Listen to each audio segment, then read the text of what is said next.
अगर आप भी निवेश करते हैं, निवेश के नाम पर 2 गुना, 4 गुना, 10 गुना, 50 गुना देने का यदि कोई कंपनी वादा करती है और उसके लालच में आप लोग फंस जाते हैं और फिर कंपनी रफू चक्कर हो जाती है, तो खबर आपके लिए है।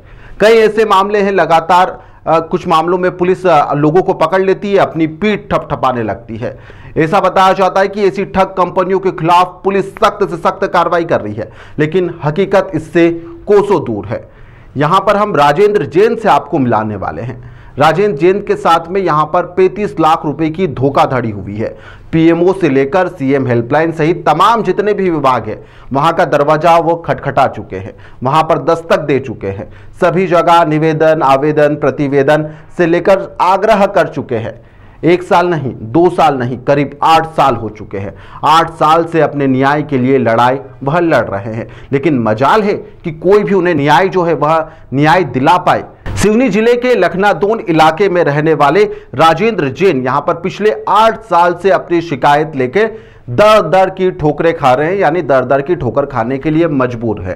राजेंद्र जैन के साथ में करीब 35 लाख रुपए की यहां पर धोखाधड़ी हुई है। चीट फंड कंपनियों के साथ में यहां पर धोखाधड़ी की गई है। उनके साथ धोखाधड़ी की शिकायत वह सब जगह कर चुके हैं। फर्जी फाइनेंस कंपनियों के द्वारा ठगी के शिकार राजेंद्र कुमार जैन इस पूरे मामले में कई विभागों को जानकारी दे चुके हैं। उन्होंने बताया कि फर्जी फाइनेंस कंपनियां पहले विज्ञापन के माध्यम से प्रचार प्रसार बड़े ही लेवल पर करती है, सब जगह एड भी दिखाए जाते हैं, मीटिंग ली जाती है। इसके बाद में कंपनियों के द्वारा शुरुआत में लालच के लिए सामान्य शुल्क 1 से 2 हजार रुपए लेकर यहां पर लोन सैंक्शन का लेटर भी जारी कर दिया जाता है और इसके बाद में धीरे धीरे एग्रीमेंट और कंपनियों के द्वारा बाकायदा यहां पर स्टाम्प पेपर होता है, उसे दिया जाता है। कई जो लेटर्स है उसमें शासकीय चिन्हों का भी इस्तेमाल होता है। यहाँ पर रिजर्व बैंक के मोनो, सत्यमेव जयते, मिनिस्ट्री ऑफ फाइनेंस सहित तमाम जितने भी लोगो होते हैं वह उस लेटर पर होते भी है।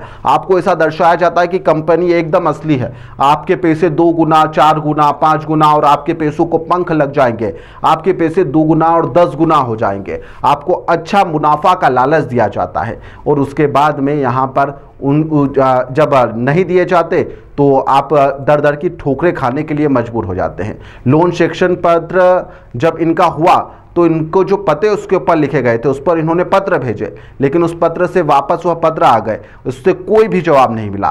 फर्जी होने के अलग अलग का जो कंपनियां हैं, जो फर्जी कंपनियां हैं, उसके जो दावे हैं वह इससे सिद्ध भी हो जाते हैं, क्योंकि जिस लेटर पेड पर उन्होंने जो पता देखा था उस पते पर उन्होंने पत्र लिखा, लेकिन उस स्थान पर कोई था ही नहीं। इससे स्पष्ट हो गया कि ठग गिरोह के द्वारा एक जाल बुना गया था जिसके माध्यम से उनके साथ में ठगी की गई है। इसको लेकर वह लगातार लड़ाई लड़ रहे हैं। लड़ाई कहां तक लड़ चुके हैं, शुरुआत कहां से हुई, यह सब कुछ आप उन्हीं की जुबानी सुनिए, क्योंकि राजेंद्र जैन अपनी जो पीड़ा है वह खुद बयां भी कर रहे हैं। ये जलपुर के मतलब क्या है कि नई दुनिया समाचार पत्र निकलता है दैनिक, उस पर ये मतलब 16-17 से ये विज्ञापन प्रसारित होते रहे फाइनेंस कंपनियों के नाम से, जैसे प्रतिष्ठित कंपनियों के नाम टाटा, बिरला, महिंद्रा, इस टाइप से। तो इनकी अप्रतिष्ठा देखते हुए मैंने ऐसी मतलब 20 कंपनियों में लगभग 35 लाख रुपए निवेश किया और उसकी बाकायदा FIR है। और जब देखा कि ये फर्जी कंपनियां हैं तो FIR तो हुई, उसके अलावा प्रधानमंत्री कार्यालय से लेके मुख्यमंत्री, है ना, ये CM हेल्पलाइन, अपने थाने से लेके मतलब DIG तक सभी माध्यमों में भरपूर शिकायतें दर्ज है मेरी। मगर देखने में आया कि जैसे उदाहरण बता रहा हूँ, प्रधानमंत्री कार्यालय से 5 बार मैंने शिकायत दर्ज किया मान लो, तो एक बार मुख्य सचिव को अग्रेसित हुई, एक बार गृह सचिव को और एक बार डायरेक्टर CM हेल्पलाइन को, मगर कहीं से कोई भी मतलब सकारात्मक सहयोग नहीं, ना थाने से लेके मतलब कहना चाहिए कि किसी भी प्रकार का सहयोग नहीं। जन सुनवाई में भी आवेदन लगा चुका हूँ, वहाँ भी कोई मतलब कहना चाहिए कि सहयोग नहीं मिलता। शिकायत फॉरवर्ड कर देना ही मतलब क्या है कि समाधान समझा जाता है। CM हेल्पलाइन का उदाहरण बताता हूँ कि शुरू से कम बहुत सी 6-7 CM हेल्पलाइन किया पुलिस विभाग के खिलाफ, तो सिर्फ आश्वासन दे के वापस करवाती है। जब देखा कि अब वो फ़ोन संपर्क पे और मौके को उस पर बात नहीं बन रही, तो एक बार उन्होंने नोटिस जारी किया कि आपने पोर्टल का दुरुपयोग किया है, 2 CM हेल्पलाइन दर्ज करवाई। तो चलो ठीक है, मैंने एक ले लिया, मगर आप एक पर भी तो कार्रवाई नहीं कर रहा। 2 वर्ष से अधिक से CM हेल्पलाइन दर्ज है, ना उस पर कार्रवाई, सिर्फ आप इस पे भर जोर देते हो कि शिकायत ना हो, तो कहीं कोई कार्रवाई ही नहीं होती। और मेरे को तो ये समझ में आए कि बहुत से ऐसे मामलों में ऊपर से लेकर नीचे तक समान रवैया है। कि जब DIG तक शिकायत है ना, आपका एक डायल 100 पोर्टल चलता है जिसमें भी शिकायत करने की सुविधा, वहाँ भी शिकायत किया तो वहाँ से भी रिप्लाई आती है कि आप SP महोदय से संपर्क करें, थाने से संपर्क करें। तो भाई ये उच्च स्तरीय माध्यम किस लिए बनाए गए हैं, न कहीं जब सुनवाई नहीं होना है। किस प्रकार से प्रलोभन दिया गया है कंपनी में? ये दिया गया था कि मतलब आपको मतलब कहना चाहिए कि जब भी आपको आवश्यकता होगी, आप निवेश करेंगे तो आपको मतलब किसी भी प्रकार के बगैर ब्याज के आपको मतलब कहना चाहिए कि राशि मिलेगी और आप अपनी सुविधा से इसको वापस कर सकते हैं। ऐसा मतलब इसका वो था। सभी कंपनियों में ऐसे? हाँ, सभी कंपनियां लगभग। इसमें अब ये कंपनियों में भी देखो आप, किसी में RBI का चिन्ह है, किसी में शासकीय चिन्हों का उपयोग है ना, नोटरी है, क्या कहते हैं, स्टाम्प पेपर में मतलब वो है। यदि मतलब ये सब फर्जी हैं तो ये तो बहुत बड़ा मतलब का है कि स्कैंडल है। इसकी बाकायदा पूरी विस्तृत जांच की जानी चाहिए कि इतना बड़ा घोटाला का मामला कैसे चल रहा है। लगभग कितने साल से चक्कर काट रहे हैं? मैं लगभग ये समझ जाओ आप 2017 से ये 25 हो गए, मतलब 8 वर्ष तो लगातार हो गए मेरे को। मगर इतनी बड़ी मतलब वो अपने आप में यदि मैं कहूँ तो ये ऐतिहासिक मामला निकल सकता है यदि इसकी बाकायदा जाँच हो। अब इसी में तो इसी में अपराधियों के हौसले बढ़ते हैं, है ना। कितना सार्वजनिक मामला चल रहा है, डिजिटल अरेस्ट है, व्हाट्सएप में पुलिस के अधिकारी बन के फ़ोन कर रहे हैं, आयकर अधिकारी बनकर फ़ोन कर रहे हैं, है ना, लाखों करोड़ों से लोगों को ठग रहे हैं। तो ये चीज़ें बढ़ रही हैं। आप केवल जागरूकता अभियान के भरोसे मतलब बैठे दर्ज में कहीं कोई बात ही नहीं होती। किन मामलों में जो है आपसे पैसा लिया गया था? ये मैंने बकायदा उनके सब खातों में जमा है, उनके व्यक्तिगतों में, कोई बैंक के हैं वो आश्चर्य उनको पैसा के पूरा। यदि खाते फर्जी है तो ये एक जांच का मुद्दा।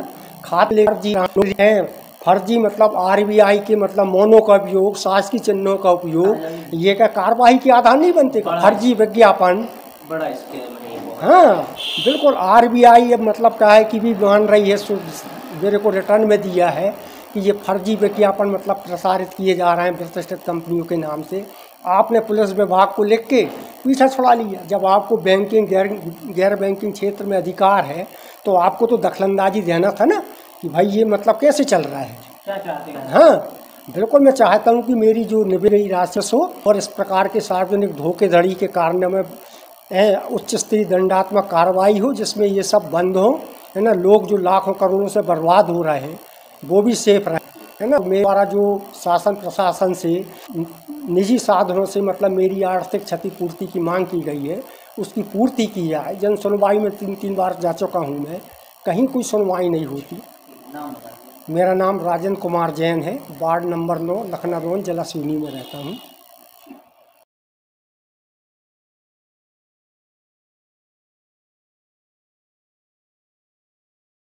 न्याय पाने के लिए क्या दर दर की ठोकर खाना जरूरी है? क्या ऐसा नहीं हो सकता कि पुलिस धोखाधड़ी या ठगी के मामले में स्वतः संज्ञान लेकर कार्रवाई कर दे, इस तरह से किसी को भटकना ना पड़े?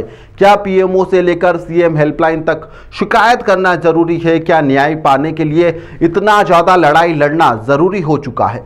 सवाल रोज हर पीड़ित व्यक्ति अपने मन में उसके कौंधते भी रहते होंगे कि क्या न्याय पाना इतना कठिन हो चुका है।